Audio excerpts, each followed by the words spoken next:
اعوذ باللہ من الشیطان الرجیم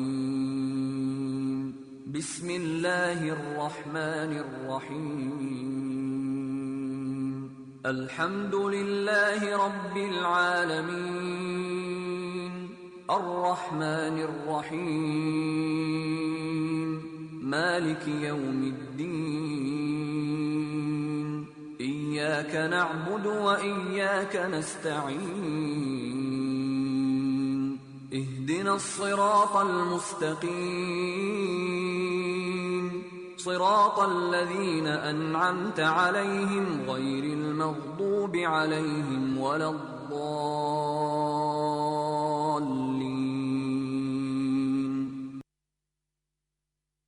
إن هذا القرآن يهدي للتي هي أقوم ويبشر المؤمنين الذين يعملون الصالحات أن لهم أجرا كبيرا. السلام علیکم ورحمۃ اللہ وبرکاتہ. امید ہے کہ آپ سب خیریت سے ہوں گے. اللہ سبحانہ و تعالی ہمارے اس کام کو قبول فرمائے اور اپنی رضا کے لیے ہمیں اسے جاری رکھنے کی ہمت دے. آمین. آج کے سیشن میں ہم انشاءاللہ تعالی دو بہت ہی عظیم خواتین کے حوالے سے بات کریں گے. نحمدہ ونصلی علی رسولہ الکریم. اما بعد فاعوذ باللہ من الشیطان الرجیم. بسم اللہ الرحمن الرحیم.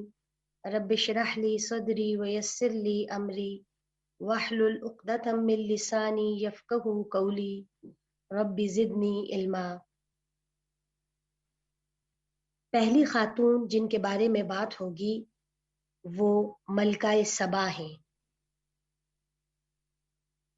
ملکہ سبا کا ذکر قرآن مجید نے ایک حکمران خاتون کے طور پر کیا ہے. قرطبی نے ان کا نام بلقیس ذکر کیا ہے. وہ لکھتے ہیں قال انی وجدت امرأة تملکهم یعنی بلقیس بنت شراحیل تملک اہل سبع. یعنی قرآن مجید میں یہ جو کہا گیا کہ میں نے ایک عورت کو پایا جو ان پر حکومت کرتی تھی، تو اس سے مراد بلقیس بنت شراحیل ہیں جو اہل سبا کی حکمران تھی. قرآن مجید میں سورۃ النمل میں حضرت سلیمان علیہ السلام اور ملکہ سبا کا واقعہ نہایت دلچسپ انداز میں بیان کیا گیا ہے. حضرت سلیمان علیہ السلام بنی اسرائیل کے ایک جلیل القدر بادشاہ اور نبی تھے. اللہ تعالیٰ نے انہیں بیک وقت یہ دونوں صلاحیتیں عطا کی تھیں اور اس حوالے سے اپنے خاص فضل سے نوازا تھا. وہ اللہ کے نبی بھی تھے اور ساتھ بادشاہ بھی تھے، اور بادشاہ بھی ایسے کہ ان کی حکومت انسانوں کے علاوہ جنوں، پرندوں اور جانوروں پر بھی تھی.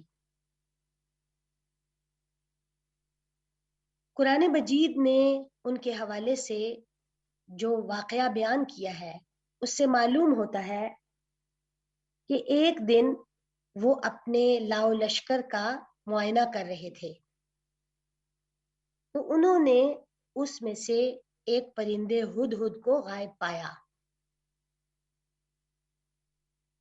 تو انہوں نے اس کے بارے میں پوچھا کہ وہ کیوں غائب ہے اور میں ضرور اس کی باز پرس کروں گا. بہرحال کچھ ہی دیر میں ہدہد واپس آ گیا اور اس نے آ کر حضرت سلیمان علیہ السلام کو یمن کی ملکہ سبا کے متعلق اطلاع دی. اس نے بتایا کہ وہ سورج کی پرستش کرتی ہے. سلیمان علیہ السلام کی سلطنت فلسطین میں تھی جبکہ قوم سبا یمن کے علاقے میں رہتی تھی. حضرت سلیمان علیہ السلام فلسطین کے علاقے کے بارے میں تو جانتے تھے لیکن قوم سبا کے بارے میں بالکل بے خبر تھے. تو اس سے ہمیں یہ بات بھی معلوم ہوتی ہے کہ اگرچہ اللہ کی طرف سے انہیں بہت سے فضل ملے تھے، ان کی حکومت کا دائرہ عام بادشاہوں کی نسبت بہت وسیع تھا، اور اس کے ساتھ وہ نبی بھی تھے جن پر وحی آتی تھی، لیکن اس کے باوجود بھی دنیا میں بھی کچھ خطے ایسے تھے جن کے بارے میں انہیں معلوم نہ تھا،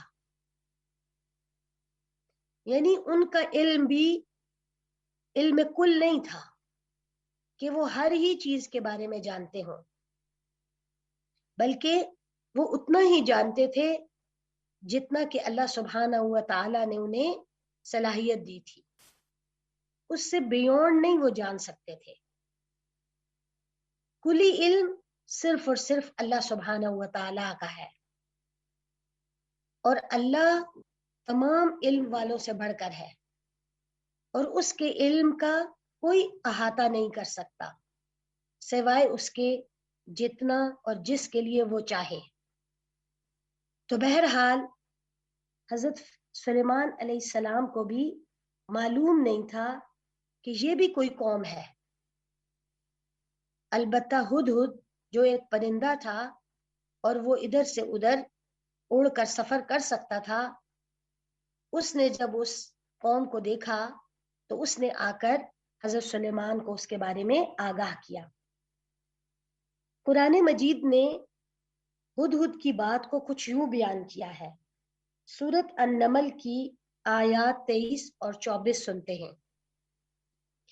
إني وجدت امرأة تملكهم وأوتيت من كل شيء ولها عرش عظيم وجدتها وقومها يسجدون للشمس من دون الله وزين لهم الشيطان أعمالهم فصدهم عن السبيل فهم لا يهتدون۔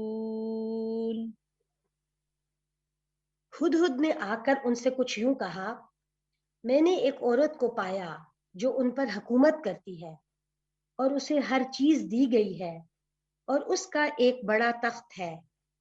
میں نے پایا کہ وہ اور اس کی قوم اللہ کے سوا سورج کو سجدہ کرتے ہیں، اور شیطان نے ان کے اعمال کو ان کے لیے آراستہ کر دیا ہے اور انہیں راستے سے روک دیا ہے، سو وہ ہدایت پر نہیں چلتے۔ اب یہ وہ بیان ہے جو قرآن مجید نے ہدہد کا نقل کیا ہے، اور ہدہد نے آ کر حضرت سلیمان علیہ السلام کے سامنے قوم سبا کی حقیقت رکھی، اور وہ حقیقت کیا تھی؟ ایک تو یہ کہ ان پر ایک عورت حکمران ہے، اور دوسرے یہ کہ وہ قوم اللہ کی عبادت نہیں کرتی بلکہ سورج وغیرہ کی عبادت کرتی ہے۔ اور اس چیز کو بھی اس نے واضح کیا کہ اللہ کو چھوڑ کر کسی اور کی عبادت کرنا یہ دراصل سیدھا راستہ نہیں ہے، ہدایت کا راستہ نہیں ہے، صراط مستقیم نہیں ہے، بلکہ یہ شیطان نے ان کے اعمال کو ان کے لیے خوشنما بنا دیا ہے۔ تو اس سے ہمیں یہ بات بھی پتہ چلتی ہے کہ اللہ کی توحید جو ہے یہ ایک فطری چیز ہے، اور اس کے بارے میں ایون چرند پرند بھی اپنی چھوٹی عقل کے باوجود آگاہ ہیں، اور ان کے لیے بھی یہ ایک حیران کن چیز ہے جب وہ یہ دیکھتے ہیں کہ انسان اللہ کو چھوڑ کر جو ان کا خالق اور مالک ہے کسی اور کی عبادت کر رہے ہیں۔ اور یہی بات اس نے حضرت سلیمان علیہ السلام کو بیان بھی کی۔ ایک اور چیز جو آیات سے پتہ چل رہی ہے وہ یہ تھی کہ اس نے کہا وَلَهَا عَرْشٌ عَظِيمٌ، اور اس ملکہ کا ایک بہت عظیم تخت ہے، بڑا تخت ہے۔ اس تخت کے حوالے سے علامہ قرطبی نے حضرت عبداللہ ابن عباس کا یہ قول نقل کیا ہے، كَانَ طُولُ عَرْشِهَا 80 ذِرَاعًا وَأَرْضُهُ 40 ذِرَاعًا وَارْتِفَاؤُهُ فِي السَّمَاءِ 30 ذِرَاعًا، اس کا طول 80 ہاتھ، عرض 40 ہاتھ اور آسمان میں بلندی 30 ہاتھ تھی۔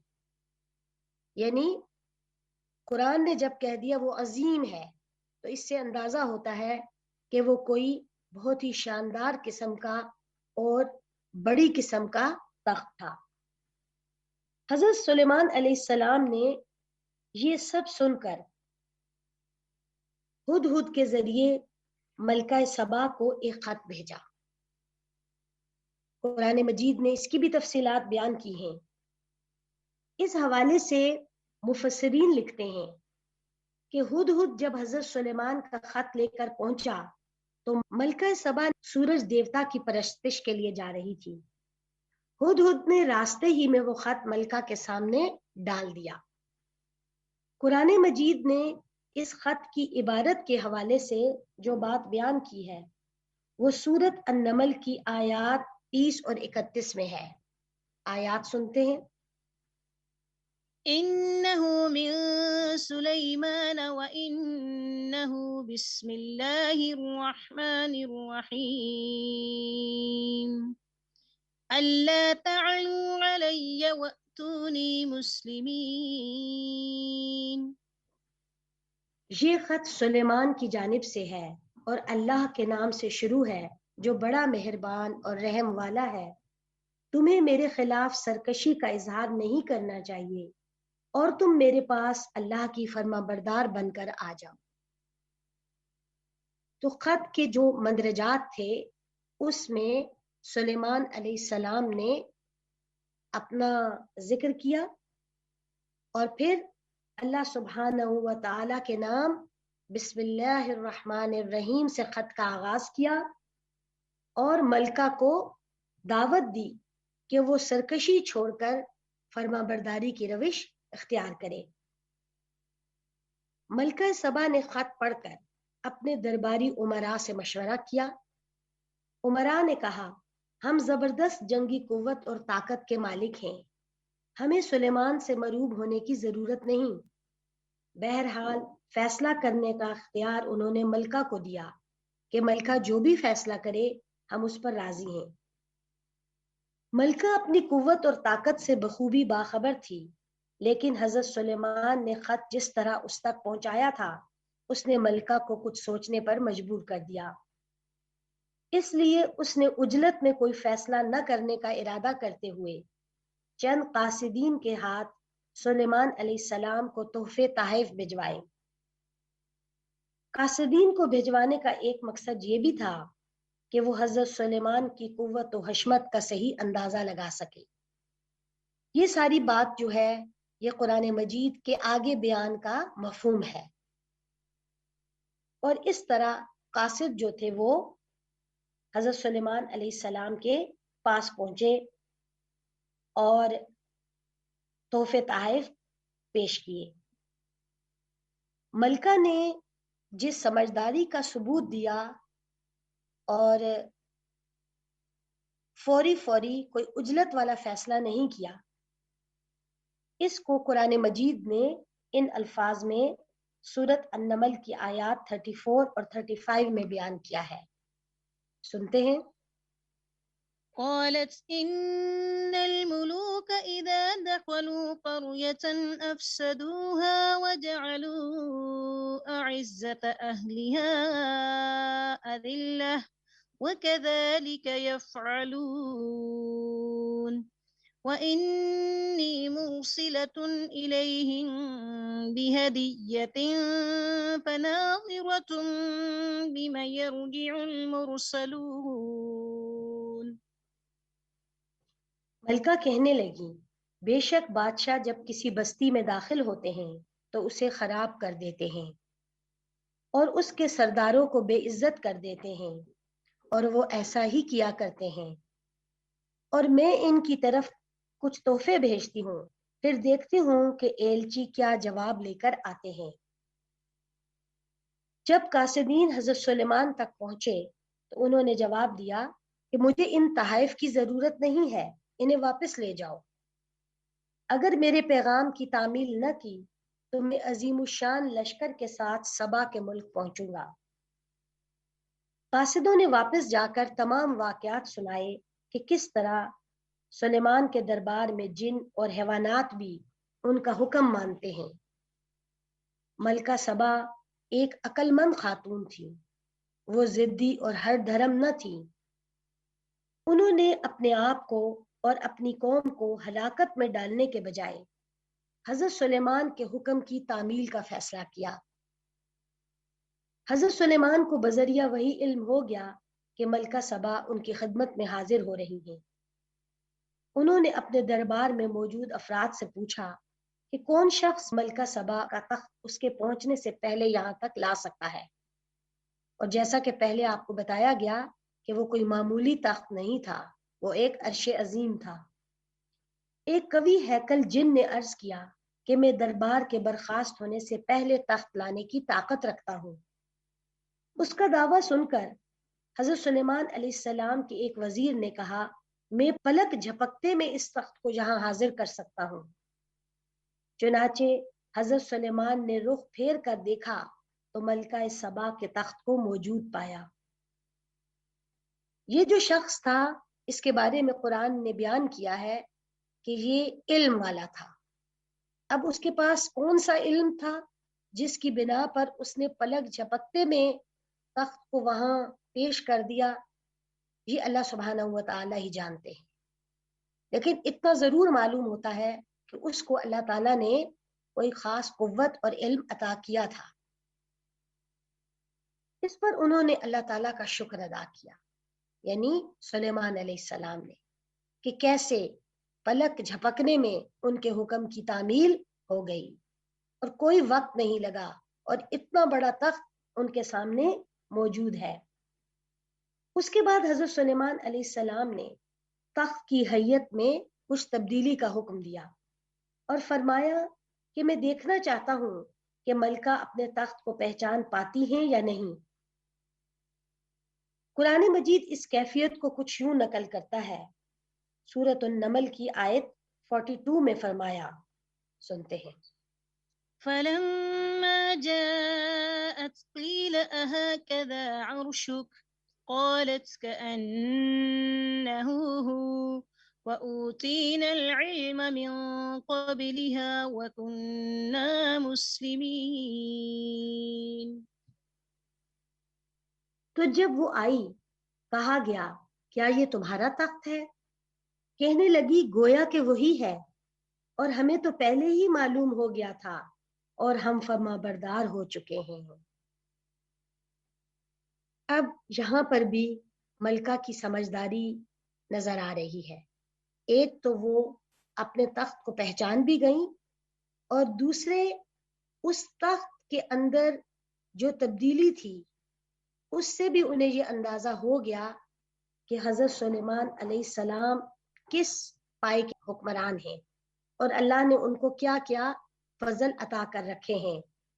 اس لیے اس نے اس بات کا اظہار کر دیا کہ میں فرما بردار ہوں، میں نے آپ کی اطاعت قبول کر لی ہے۔ ملکہ نے حضرت سلیمان کی فرما برداری کا اظہار تو کر دیا تھا، لیکن حضرت سلیمان کا مقصد اس کو اللہ کا فرما بردار بنانا تھا۔ چنانچہ انہوں نے جنوں کی مدد سے ایک شاندار شیش محل تعمیر کروایا جو کہ اپنی چمک دمک اور آرائش و سجاوٹ میں بے نظیر تھا۔ اس میں ایک شاندار چمکتا ہوا فرش تھا۔ ملکہ سبا نے وہاں سے گزرتے ہوئے اسے پانی خیال کیا اور اپنا لباس پنڈلی تک اٹھایا کہ پانی سے بھیگ نہ جائے۔ اس کو بتایا گیا کہ یہ فرش ہے۔ اس طرح اسے احساس دلایا گیا کہ یہ چیزیں حضرت سلیمان کو ایک خاص ہستی کی طرف سے عطا کی گئی ہیں، اور حضرت سلیمان اس ہستی کو پہچاننے اور تسلیم کرنے کی طرف دعوت دے رہے ہیں۔ چنانچہ ملکہ فوراً اللہ تعالیٰ پر ایمان لے آئی۔ اس منظر کی تصویر کشی سورۃ النمل کی آیت نمبر 44 میں کچھ یوں کی گئی ہے، سنتے۔ قیل لها ادخل الصرح فلما رأته حسبته لجة وكشفت عن ساقيها قال إنه صرح ممرد من قوارير قالت رب إني ظلمت نفسي وأسلمت مع سليمان لله رب العالمين. اسے کہا گیا محل میں داخل ہو جاؤ، تو جب اس نے اسے دیکھا، یعنی محل کو یا وہ جو فرش تھا اسے، تو خیال کیا کہ وہ گہرا پانی ہے، اور اپنی پنڈلیوں سے کپڑا کھول دیا، کہا بے شک یہ ایک محل ہے جس میں شیشے جڑے ہوئے ہیں۔ کہنے لگی اے میرے رب، میں نے اپنے نفس پر ظلم کیا اور میں سلیمان کے ساتھ اللہ رب العالمین کی فرما برداری قبول کرتی ہوں۔ یہ ایک زبردست اعتراف تھا جو ملکہ سبا نے کیا۔ وہ خود حکمران تھی اور حکمرانی کے داؤ پیچ اچھے طریقے سے جانتی تھی، اور اسے بھی بہت سی قوت اور طاقت ملی ہوئی تھی، لیکن اس کے باوجود جب اس نے سلیمان علیہ السلام کے پاس آ کر وہ فضل دیکھے، وہ نعمتیں دیکھیں جو ان پر کی گئی تھی، تو اسے احساس ہو گیا کہ اللہ رب العالمین ہی کی ذات ہے جو کہ یہ سب فضل کرنے والی ہے۔ یہ معاملہ بالکل کچھ ایسا ہی تھا جیسا کہ موسیٰ علیہ السلام کے جادوگروں کا معاملہ ہوا تھا، کہ جب انہوں نے اپنے جادو بنائے اور موسیٰ علیہ السلام نے ان کے سامنے اللہ کی طرف سے دیے گئے معجزات رکھے، تو وہ جادوگر سجدے میں گر پڑے اور انہوں نے ایمان کا اقرار کر لیا، کیونکہ وہ جادو کی حقیقت سے واقف تھے اور جانتے تھے کہ یہ جو ان کے سامنے پیش کیا گیا ہے یہ جادو نہیں ہے بلکہ یہ کوئی خاص چیز ہے۔ یہی بات ملکہ کے ساتھ ہوئی کہ وہ چونکہ خود حکمران تھی اور ہر چیز کی شان و شوکت کو جانتی تھی، تو وہ سمجھ گئی کہ یہ شان و شوکت جو حضرت سلیمان علیہ السلام کو دی گئی ہے یہ کسی انسان کے بس کی بات نہیں ہے، یہ کوئی خاصی عطا ہے۔ اور پھر اس نے فوراً اپنے نفس کی کمزوری کا اعتراف کیا، اور کتنا خوبصورت جملہ ہے جو اس نے بولا، رب انی ظلمت نفسی واسلمت مع سلیمان للہ رب العالمین۔ اس کے حوالے سے مفسرین نے لکھا ہے یہ آخری چیز تھی جس نے ملکہ کی آنکھیں کھول دی۔ پہلی چیز حضرت سلیمان کا وہ خط تھا جو عام بادشاہوں کے طریقے سے ہٹ کر اللہ رحمان و رحیم کے نام سے شروع کیا گیا تھا۔ دوسری چیز اس کے بیش قیمت تحفوں کو ان کا رد کرنا تھا، جس سے ملکہ کو اندازہ ہوا کہ یہ بادشاہ کسی اور طرز کا ہے۔ تیسری چیز ملکہ کی سفارت کا بیان تھا، جس سے اس کو حضرت سلیمان علیہ السلام کی متقیانہ زندگی، ان کی حکمت اور ان کی دعوت حق کا علم ہوا۔ اسی چیز نے اس کو آمادہ کیا کہ وہ خود چل کر ان سے ملاقات کرے، اور اسی کی طرف اس نے اپنے قول میں اشارہ کیا کہ ہم تو پہلے ہی جان گئے تھے اور ہم فرما بردار ہو چکے تھے۔ چوتھی چیز اس عظیم الشان تخت کا آنن فانن معارب سے بیت المقدس پہنچ جانا تھا، جس سے ملکہ کو معلوم ہوا کہ اس شخص کی پشت پر اللہ تعالیٰ کی طاقت ہے۔ اور اب آخری چیز یہ تھی کہ اس نے دیکھا جو شخص اتنے زیادہ سامان عیش و تنعم رکھتا ہے اور ایسے شاندار محل میں رہتا ہے، لیکن وہ کس قدر غرور نفس سے پاک ہے، کتنا خدا ترس اور نیک نفس ہے، کس طرح بات بات پر اس کا سر اللہ کے آگے شکر گزاری میں جھک جاتا ہے، اور اس کی دنیا کی زندگی دیگر لوگوں کی زندگی سے کتنی مختلف ہے۔ یہ چیز تھی جس نے اسے وہ کچھ پکار اٹھنے پر مجبور کر دیا جو اس کی زبان سے قرآن نے نقل کیا ہے، یعنی اس کا اللہ رب العالمین پر ایمان لے آنا۔ اسی طرح ایک اور مفسر قرآن مولانا عبد الرحمن کیلانی لکھتے ہیں ملکہ بلقیس کا رویہ خاصا عقل مندانہ تھا۔ اس نے پہلے تو خط ملنے کے بعد مشاورت کی اور مصالحانہ رویہ اختیار کرنے کی کوشش کی۔ جب حضرت سلیمان نے اس کے تحفے رد کر کے اسے اسلام قبول کرنے کی پیشکش کی، تو اس نے ان کی طاقت، حکمت اور بصارت کی بنا پر اسلام قبول کرنے کا فیصلہ کر لیا۔ یہ اس کی عجز و انکساری کی برکت ہی تھی کہ وہ راہ راست پر آ گئی، ورنہ عام طور پر حکمران تکبر کی بنا پر حق قبول کرنے سے قاصر رہتے ہیں۔ اس کے علاوہ یہ ہے کہ بعض لوگوں نے یہ بھی لکھا ہے کہ حضرت سلیمان علیہ السلام نے ملکہ سبا کے ساتھ نکاح کر لیا تھا۔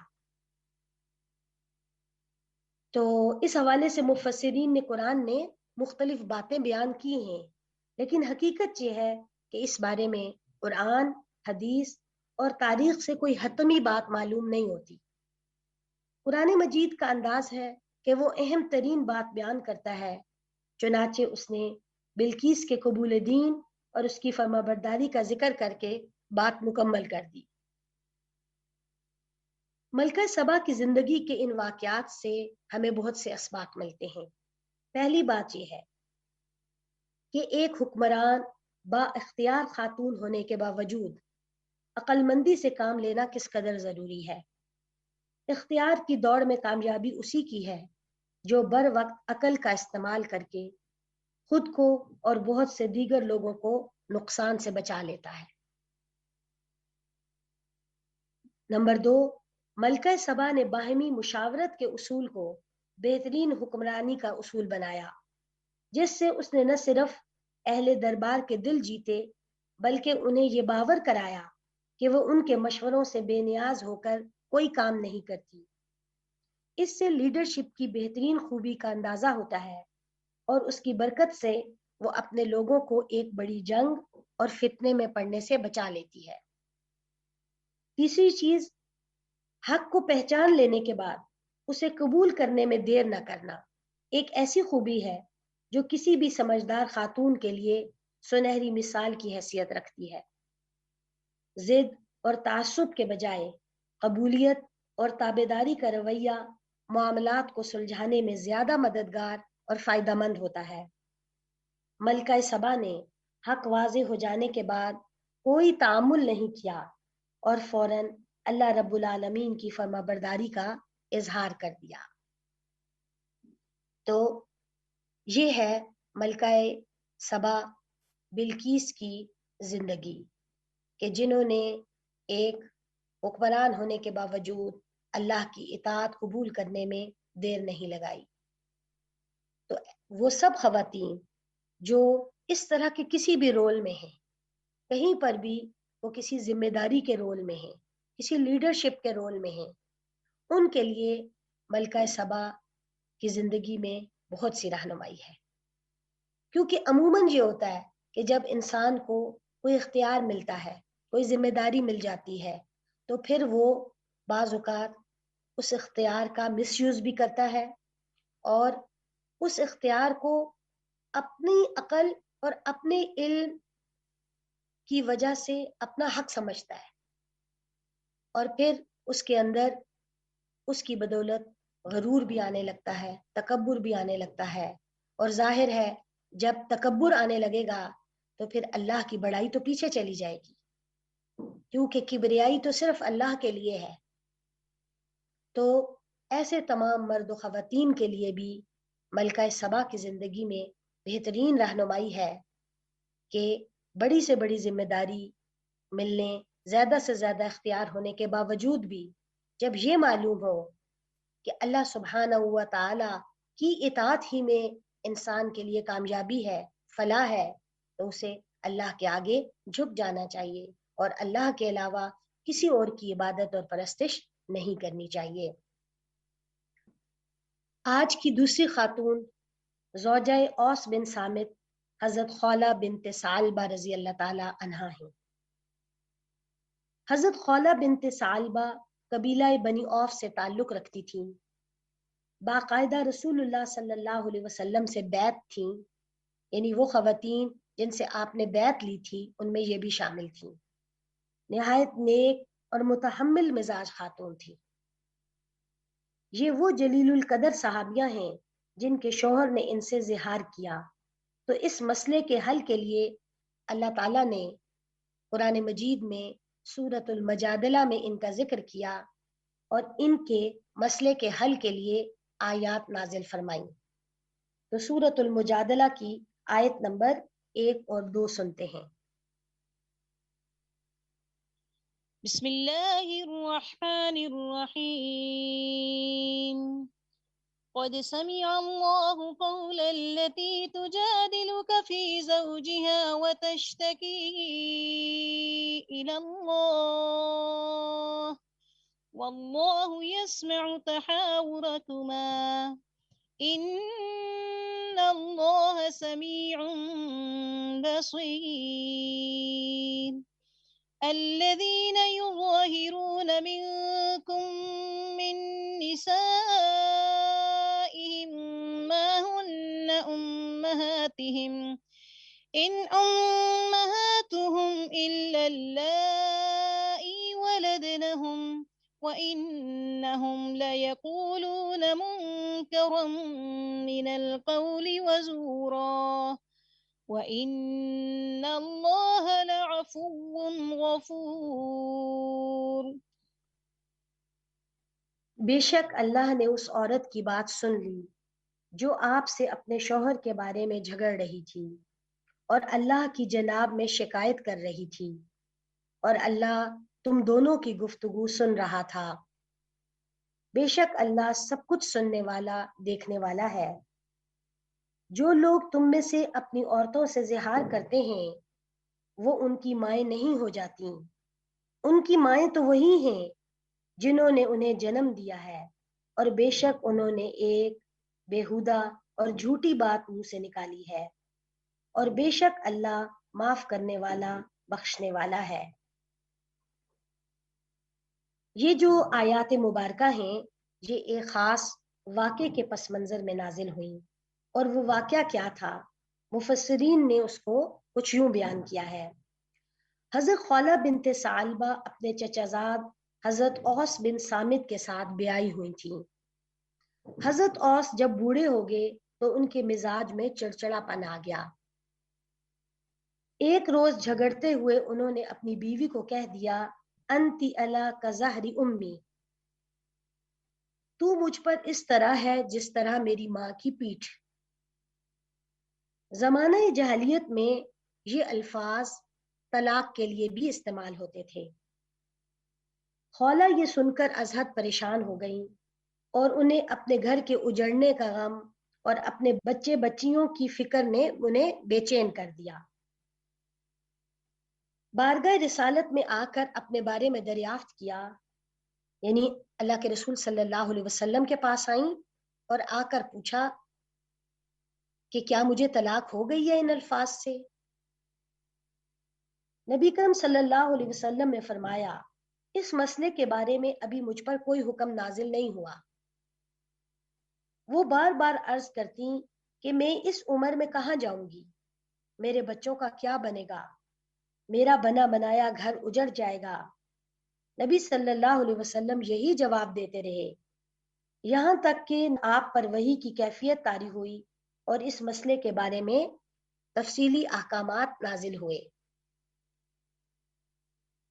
کیونکہ حضرت خولہ نے اپنے شوہر اوس کے مسئلے پر رسول اللہ صلی اللہ علیہ وسلم سے آ کر بار بار پوچھا، ایک طرح سے تکرار کی، اور شوہر کے الفاظ کو طلاق سے تعبیر کرنے کے بارے میں رسول اللہ صلی اللہ علیہ وسلم سے اظہار اختلاف کیا، تو اس لیے اس صورت کا نام مجادلہ رکھا گیا، یعنی بحث وہاں پر ہوئی، ڈسکشن ہوئی، اور ایک خاتون جو تھیں ان کی اس ڈسکشن کو اللہ سبحانہ و تعالیٰ نے اتنی امپورٹنس دی کہ اسے قرآن مجید میں باقاعدہ ایک صورت میں نہ صرف مینشن کیا بلکہ اس صورت کا نام بھی اسی حوالے سے رکھ دیا گیا۔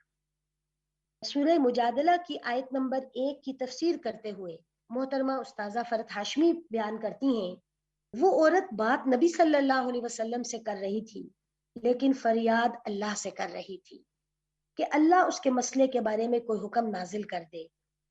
وہ خاتون بہت پریشان ہوئیں اور نبی اکرم صلی اللہ علیہ وسلم کے پاس حاضر ہو کر کہنے لگیں، میرے شوہر نے طلاق کا لفظ تو نہیں بولا، میں نے جوانی اس کے ہاں گزاری، اب بڑھاپا کس کے پاس گزاروں؟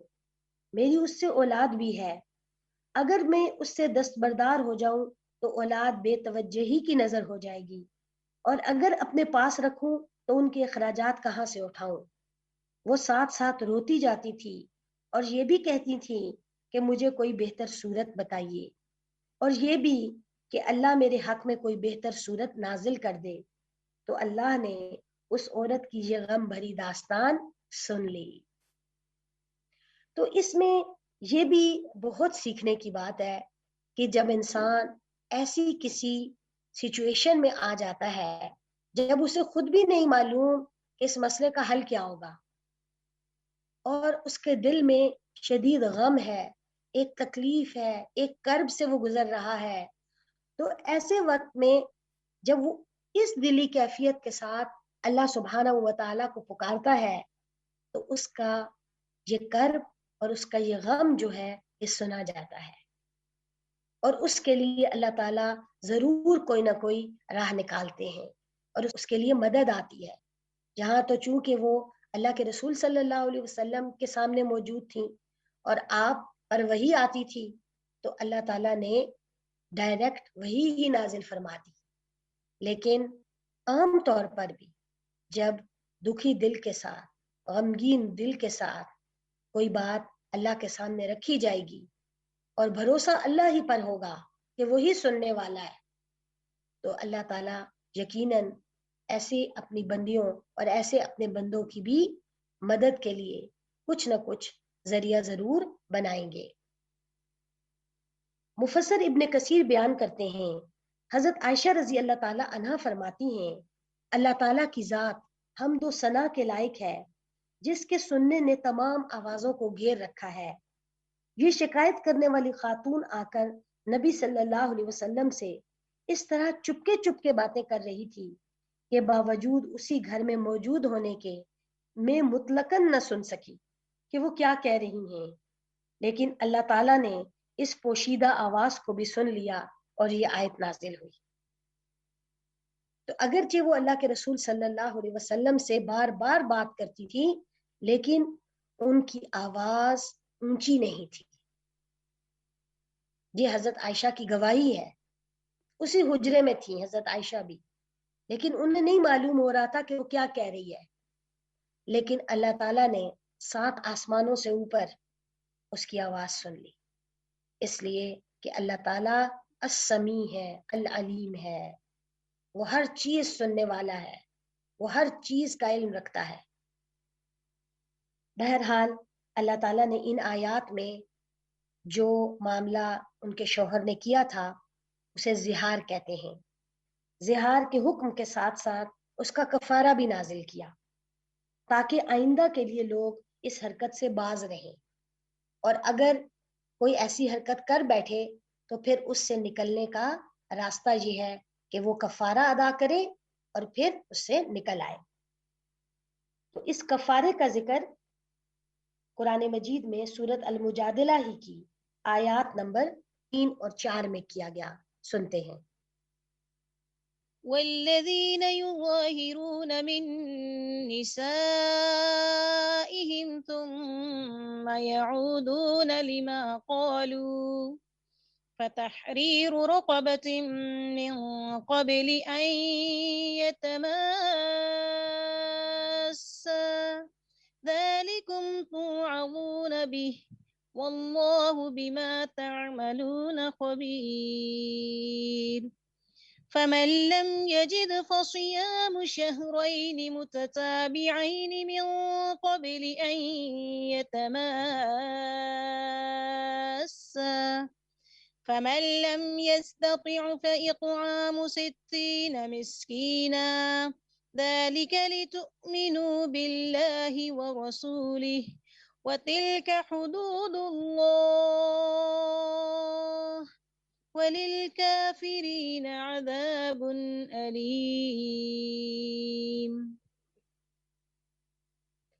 اور جو لوگ اپنی بیویوں سے زہار کرتے ہیں پھر اس کہی ہوئی بات سے رجوع کرنا چاہتے ہیں تو ایک دوسرے کو ہاتھ لگانے سے پہلے ایک غلام آزاد کریں، یہ اس لیے کہ اس سے تمہیں نصیحت ہو، اور اللہ جو کچھ تم کرتے ہو اس کی خبر رکھتا ہے۔ بس جو شخص یہ نہ پائے تو وہ 2 مہینے کے لگاتار روزے رکھے اس سے پہلے کہ ایک دوسرے کو چھوئیں۔ بس جو کوئی ایسا نہ کر سکے تو 60 مسکینوں کو کھانا کھلائے، یہ اس لیے کہ تم اللہ اور اس کے رسول پر ایمان لاؤ، اور یہ اللہ کی حدود ہیں اور منکروں کے لیے دردناک عذاب ہے۔ تو یہ تھا وہ کفارہ جو کہ اللہ تعالیٰ نے نازل کیا کہ مرد اور عورت، شوہر اور بیوی زہار کی صورت میں ان چیزوں میں سے کسی ایک کی ادائیگی کرنے کے بعد ہی ایک دوسرے کے ساتھ ریلیشن شپ قائم کر سکتے ہیں۔ کتب تفسیر اور احادیث میں یہ واقعہ بہت تفصیل سے بیان ہوا ہے، اور جب یہ آیات نازل ہو گئیں تو اس کے حوالے سے کچھ یوں خلاصہ ہے اس کا کہ سورہ مبارکہ کی روح سے جب طلاق کا خطرہ دور ہو گیا تو رسول اللہ صلی اللہ علیہ وسلم نے حضرت خولہ کو اللہ کا حکم سنایا، یعنی یہ بتایا کہ یہ آیات نازل ہوئی ہیں اور اب یہ ان 3 میں سے کوئی ایک کام کرنا ہے، کفارہ ادا کرنا ہے، تب آپ دونوں ایک دوسرے کے لیے حلال ہوں گے۔ حضرت خولہ نے رسول اللہ صلی اللہ علیہ وسلم کے سامنے واضح کیا کہ ان کے شوہر اوس اپنی جسمانی کمزوری، ضعیفی اور مالی پریشانی کی وجہ سے ان میں سے کسی کام کے کرنے کی استطاعت نہیں رکھتے۔ کیا کیا کام تھے؟ پہلا کیا تھا؟ یا تو غلام آزاد کریں، اور اگر غلام نہیں آزاد کر سکتے تو 2 مہینے کے لگاتار روزے رکھیں، اور اگر کوئی 2 مہینے کے لگاتار روزے نہیں رکھ سکتا تو وہ 60 مسکینوں کو کھانا کھلائے۔ اور حضرت اوس ان تینوں میں سے کوئی ایک بھی کرنے کی طاقت نہیں رکھتے تھے، مالی لحاظ سے بھی کمزور تھے، جسمانی لحاظ سے بھی کمزور تھے کہ 2 مہینے کے مسلسل روزے رکھتے۔ تو اب کیا ہوا پھر؟ تو رسول اللہ صلی اللہ علیہ وسلم نے ان کے لیے رخصت کی صورت پیدا کرتے ہوئے فرمایا، ان سے کہو ام المنذر بن قیس کو بلا لائیں اور ان سے ایک اونٹ بھر کھجوریں لے کر 60 مسکینوں پر صدقہ کر دیں۔ چنانچہ حضرت اوس نے اس طرح زہار کا کفارہ ادا کر دیا۔ تو اس میں ایک یہ رہنمائی بھی موجود ہے کہ اگر کوئی شخص کسی بھی وجہ سے اس کے ذمہ کوئی کفارہ آ جاتا ہے اور کفارے کی ادائیگی کا جو طریقہ شریعت نے بتایا ہے وہ اس میں سے کسی کو کرنے پر خود استطاعت نہیں رکھتا تو دیگر لوگ اس کی مدد کر سکتے ہیں تاکہ وہ اپنا کفارہ ادا کر دے اور پھر اس گلٹ سے یا اس غلطی سے نکل آئے جو اس سے سرزد ہوئی ہے۔ حضرت خولہ رضی اللہ تعالی عنہ کے حق میں قرآن مجید کی ان آیات کے نزول کے بعد صحابہ کرام کے دلوں میں ان کے لیے عزت اور توقیر بہت بڑھ گئی تھی۔ بالخصوص حضرت عمر رضی اللہ تعالی عنہ ان کی بہت تکریم کرتے تھے۔ اسد الغابہ میں لکھا ہے، ایک دفعہ حضرت عمر کچھ لوگوں کے ساتھ کہیں جا رہے تھے کہ راستے میں حضرت خولہ سے ملاقات ہو گئی۔ آپ رک گئے اور دیر تک ان سے محو گفتگو رہے۔ آپ کے ساتھیوں میں سے ایک نے کہا، اے امیر المومنین، اس بڑھیا نے آپ کو روک لیا۔ حضرت عمر نے کہا، تمہیں معلوم ہے یہ بڑھیا کون ہے؟ یہ وہ بلند بخت عورت ہے جس کی صدا اللہ تعالیٰ نے عرش معلیٰ پر سنی۔ اگر یہ رات بھر مجھے روکے رکھتی تو میں اس کی خدمت میں کھڑا رہتا اور سوائے نماز کے کوئی کام نہ کرتا۔ کیا زبردست حضرت عمر رضی اللہ تعالی عنہ کا خراج تحسین ہے ایک خاتون کے لیے، کیونکہ انہیں اندازہ ہو گیا تھا کہ جس خاتون کی بات اللہ رب العالمین نے آسمانوں پر سنی ہے وہ کتنی فضیلت رکھتی ہوں گی۔ اسی حوالے سے استاذہ ڈاکٹر فرحت ہاشمی صاحبہ اس واقعے کے نتائج بیان کرتے ہوئے فرماتی ہیں، عام طور پر گھریلو ناچاکی ہو جائے تو لوگ اللہ کی طرف رجوع کرنے کے بجائے بندوں کی طرف رجوع کرتے ہیں۔